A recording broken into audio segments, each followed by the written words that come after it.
We are a good chunk into the 2024 season so far, and now I think it's a good time to take a way too early look into the free agency market. More specifically, I wanted to take a look at who is the best available free agent at each position on the field. If your team is a lost cause this year like my White Sox are, I will try and give you some hope on the top players for your favorite team to potentially sign. This free agency is pretty solid, but it's definitely not as good as some of the ones we have previously seen. In regards to options, whether it is a club or a player one, I'll try not to throw guys on this list that won't leave the team. I'll be making some educated guesses for that. An example would be Garrett Cole is an opt-out in his contract, but more than likely he won't exercise that and he will continue to be a Yankee. I'm starting this list off with the DH. I wanted to say Marcell Ozuna, but he has a club option, and with the way he's playing, I see no reason the Braves don't have him back. With that said, I'm going with Eloy Jimenez. He has a club option, but I see no way the White Sox have him back. I think there's a good chance he gets traded, but his option would require you to pay him $16.5 million. He's a great player, don't get me wrong, but he gets hurt quite often. I expect his club option to get declined with a $3 million buyout. From there, I could see a lot of teams taking a chance on him to be their DH. He's not having the best season, but when he gets hot, he tears the cover off the ball. So far, he's hitting .217 with 5 homers, but he does have a career .271 average, so you would expect his stats to only raise from what he's at. He's the best designated hitter on the market. At first base, I gotta go with Christian Walker. The choice is between him and Pete Alonso. I like Alonso, but he's a big power bat, and it's either he swings and misses or it's out the park. Walker is pretty underrated, but the thing is, he's a good hitter and defender. This year in 162 at-bats, he's hitting .259 with 8 homers, while Alonso has 10 homers with a way lower average. Walker also has a very solid 1.7 WAR. The two-time Gold Glover has a lot to offer, and whoever ends up signing him this upcoming offseason will get a real good player. Second base is by and far Gleyber Torres. He's having a slower start to the year, but he's a very good player.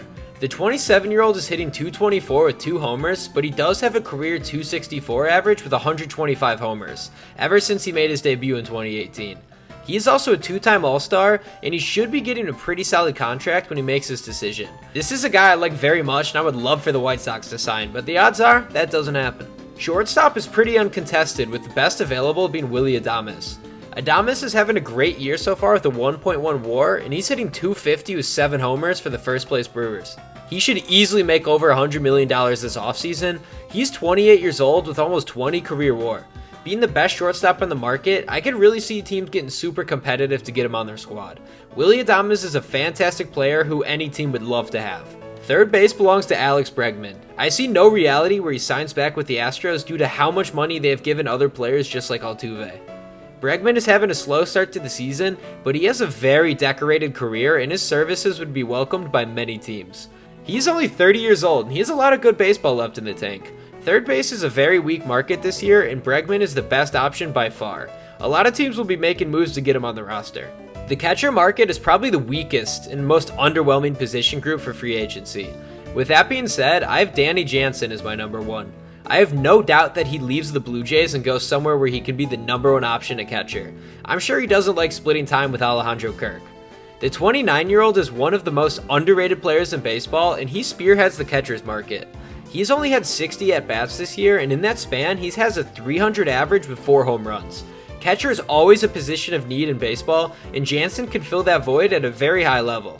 All I know is one team will get a very productive player who will help them get some wins. For the outfield, I'm going to pick 3 players. These guys are obviously at number 1, Juan Soto, but at 2 and 3, I got Tyler O'Neill, and as much as I wanted to say Anthony Santander, I gotta go Jurickson Profar.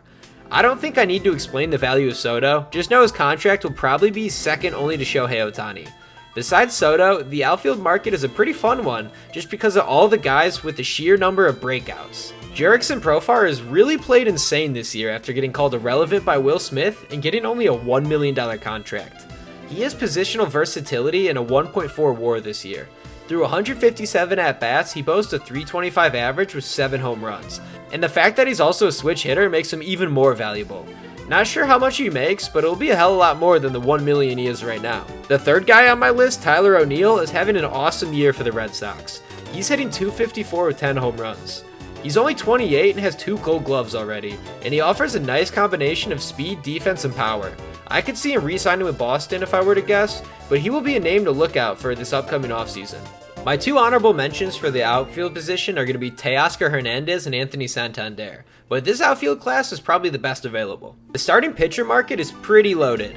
You have Corbin Burnes, Max Fried, and Shane Bieber headlining it. These guys will get some good money, but Corbin Burnes will most likely get the most.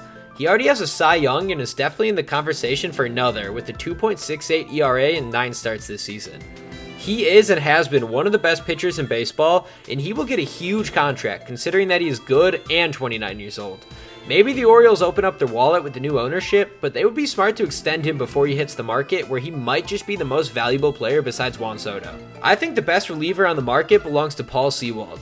Sewald has been very good ever since 2021 when he transitioned into the closer role. He had 34 saves last year and was very impactful in the Diamondbacks' run to the World Series. A good closer is a position that has a lot of value in the Major League Baseball. High leverage arms tend to get very solid contracts, and I expect the same for 33-year-old Paul Sewald. This is my list for the best upcoming free agents. Again, everything's an opinion on this list, so if you think someone else should have been in the top spot for the position, let me know. I'd love to hear. Also, let me know what free agent you want your favorite team to sign. I'm very interested. Mine would have to be either Gleyber Torres or Willy Adames for the Chicago White Sox. I don't think it happens, but it would be really cool. Thank you guys for watching, and make sure to like and subscribe if you enjoyed. I'll see you guys later.